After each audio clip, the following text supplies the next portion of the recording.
Nama saya Vira Azura dengan NIM 2101160. Saya Miftahul Jannah dengan NIM 2101138 dari kelompok 10. Perkenalkan, nama saya Bella Hafsah, dan di sini kami dari kelompok 10 akan menjelaskan tentang materi jaringan parenkim. Baik, apa sih jaringan parenkim itu? Jaringan parenkim atau jaringan dasar adalah jaringan yang terdiri dari sel-sel hidup dengan struktur morfologi dan fisiologis yang bervariasi dan masih melakukan semua kegiatan proses fisiologisnya. Kita akan mencari tahu ciri-ciri dari jaringan parenkim. Dan adapun ciri-cirinya, yang pertama, selnya berbentuk segi 6. Kemudian terdapat banyak vakuola, berdinding sel tipis, ukuran sel besar dan hidup, banyak terdapat ruang di antar sel, dan dapat membelah secara meristem dan embrional. Sifat-sifat dari sel parenkim. Yang pertama, selnya hidup dan berdinding tipis serta berukuran besar. Kemudian memiliki ruang antar sel sehingga letaknya tidak terlalu padat. Ketiga, berbentuk segi 6.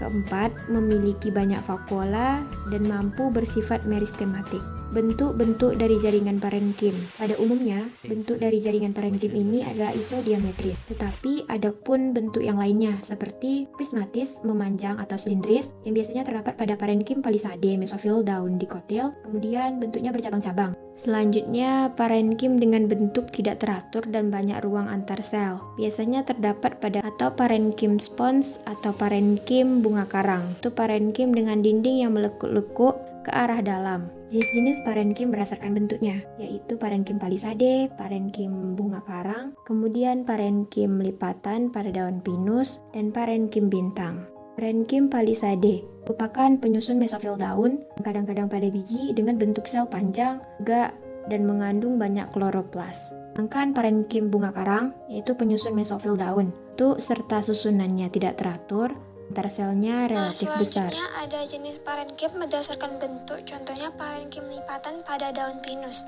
Dinding selnya mengadakan lipatan ke arah dalam serta banyak mengandung kloroplas, penyusun mesofil daun padi, daun pinus. Jenis parenkim berdasarkan bentuk yang selanjutnya ada parenkim bintang. Parenkim bintang bentuknya seperti bintang, saling bersambungan di ujungnya sehingga banyak mempunyai ruang antar sel. Lalu ada jenis parenkim berdasarkan fungsi. Menurut fungsinya, parenkim dibagi menjadi beberapa jenis jaringan, yaitu yang pertama ada parenkim asimilasi, parenkim penimbun, parenkim air, parenkim udara, dan parenkim penyangkut. Berikut adalah contoh gambar dari parenkim air, parenkim udara, dan parenkim asimilasi. Parenkim udara atau aerenkim, fungsinya sebagai penyimpan udara pada ruang antar sel, banyak terdapat pada batang dan daun tumbuhan hidrofit. Ruang antar selnya besar, sel-sel penyusunnya bulat sebagai alat pengapung di akhir, misalnya parenkim pada tangkai daun tumbuhan eceng gondok. Selanjutnya ada parenkim asimilasi. Parenkim asimilasi biasanya terletak di bagian tepi suatu organ, misalnya pada daun, batang yang berwarna hijau, dan buah. Di dalam selnya terdapat kloroplas yang berperan penting sebagai tempat berlangsungnya proses fotosintesis.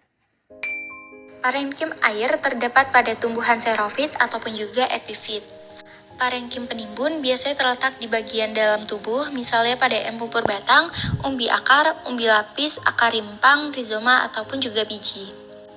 Parenkim pengangkut, parenkim yang terdapat di sekitar silam dan floem yang sel-selnya memanjang sesuai dengan arah pengangkutannya. Seperti contoh di samping ada jaringan vakuler, yaitu silam floem, jaringan dasar, jaringan dermal, ataupun jaringan epidermis.